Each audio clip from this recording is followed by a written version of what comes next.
There are a lot of videos out there to help you get better at Rocket League, and some of them are even worth watching. However, I think the situation is a little more complicated than some would make it out to be. Most of them will examine the common mistakes that people make and propose that their decision-making is the problem with their gameplay. They see the result of any interaction as the choice made by the player. And I mean, it's not wrong to say that bad choices will lead to you losing the game. That's where they're coming from. They'll look at replays and point out the times that you passed to the enemy, and they'll tell you not to do that. They'll see that you didn't clear it well and suggest that you should have cleared the ball well. They'll see a missed opportunity for a pass, and they'll tell you that you need to work on your awareness. You need to be able to know where your teammates are so you can pass the ball to them. That's what went wrong there. These are all good suggestions, and they're not wrong. You shouldn't pass to the other team, you shouldn't own goal, and you shouldn't screw over your teammates. The point I'm trying to make is that most of the stuff labeled as advice is stuff that you already know and stuff that you would have known otherwise had no one ever told you.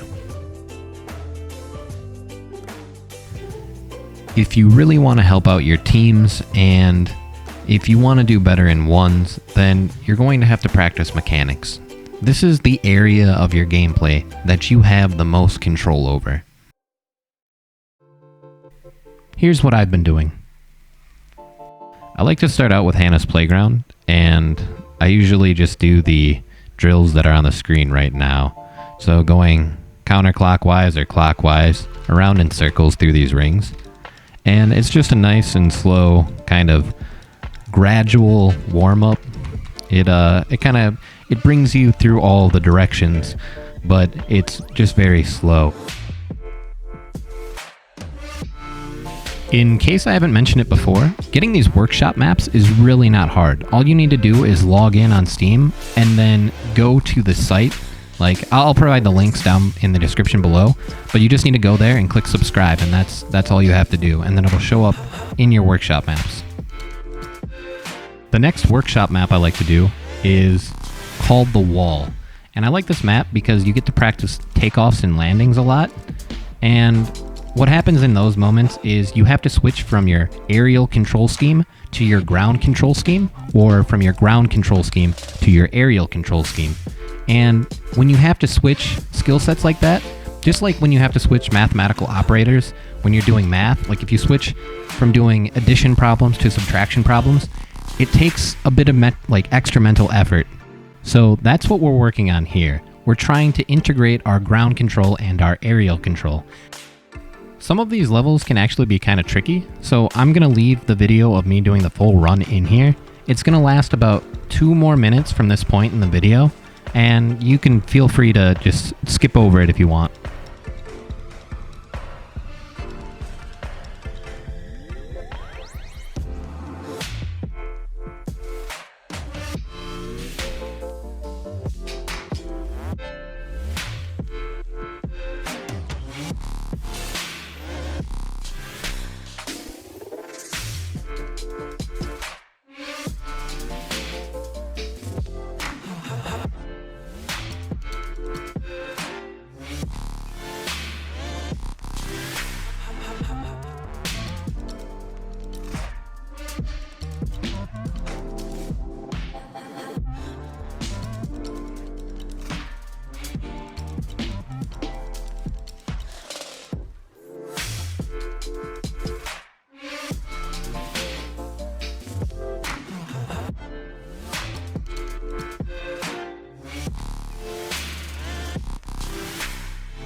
So I was gonna talk about the dribbling challenge, but I think there's another drill that I have in mind that probably no one's really advocated for, at least not that I know of.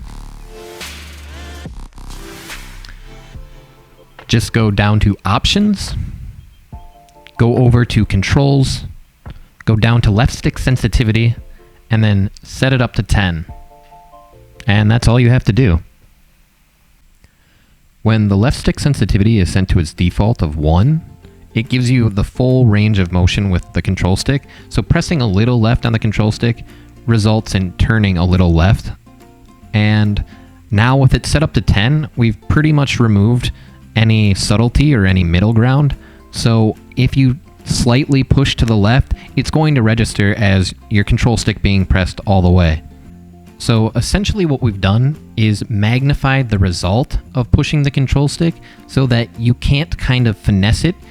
You have to think about what direction you're pushing the control stick and know beforehand how long you're going to have to hold it in that direction. Now, if you've seen all these drills and you're like, nah, that's all super easy for me, I'm too good, then there's one more difficulty I can throw in.